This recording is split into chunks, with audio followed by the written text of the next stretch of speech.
Terungkap kebohongan oknum anggota yang tembak bos rental, Panglima TNI bakal tindak tegas.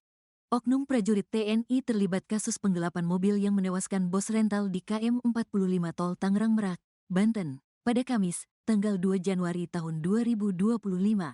Pelaku membuat pengakuan berbeda kepada korban soal identitasnya. Sebelum penembakan, ia mengaku sebagai prajurit TNI Angkatan Udara, TNI AU. Namun menurut laporan terkini, yang bersangkutan merupakan anggota TNI Angkatan Laut, TNI AL. Kabar ini turut dibenarkan oleh Pusat Polisi Militer TNI Angkatan Laut, Puspomal, hingga Panglima TNI Jenderal Agus Subianto.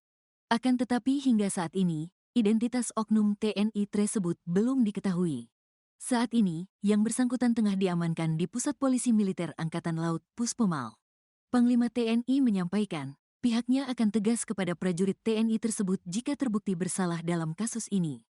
Ia juga berjanji akan menegakkan proses hukum sesuai ketentuan yang berlaku. Apabila terbukti bersalah akan ditindak tegas sesuai hukum yang berlaku, ujar Jenderal Agus. Diketahui, dalam insiden ini ada 2 korban yang mendapat luka tembak. Satu korban, Ilyas Abdurrahman, 48, tewas, sementara korban lainnya, R, 59, mengalami luka tembak di bagian tangan. Insiden ini mendapat atensi publik lantaran kepolisian setempat disebut-sebut tak mau mendampingi saat pengejaran pelaku.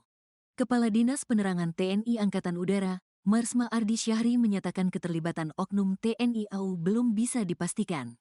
Benar ada kejadian tersebut, penembakan, namun kepastian anggota TNI yang terlibat masih diselidiki POM TNI, kata Adi, Jumat, tanggal 3 Januari tahun 2025. Untuk TNI AU sejauh ini belum terlibat, ujar dia. Panglima TNI Jenderal Agus menegaskan bahwa prajurit tersebut sudah ditangkap dan akan diproses secara hukum. Betul sudah diamankan dan akan segera diproses lebih lanjut, kata Panglima TNI saat dikonfirmasi, Jumat, tanggal 3 Januari tahun 2025. Panglima menyampaikan pihaknya akan tegas kepada prajurit TNI tersebut jika terbukti bersalah dalam kasus ini. Ia berjanji TNI menegakkan proses hukum sesuai ketentuan yang berlaku. Apabila terbukti bersalah akan ditindak tegas sesuai hukum yang berlaku, ujar Jenderal Agus. Sementara itu Kepala Seksi Humas Polresta Tangerang Ibda Purbawa mengatakan, pelaku penembakan pemilik rental mobil di res area KM 45 Tol Jakarta Merak, Desa Pabuaran, Kecamatan Jayanti, Tangerang, Banten, Kamis, tanggal 2 Januari tahun 2025, itu diduga berjumlah 4 orang. Pelaku yang pasti sudah kita identifikasi, namun tidak bisa kita sampaikan ke publik, ujar Purbawa, Jumat, tanggal 3 Januari tahun 2025.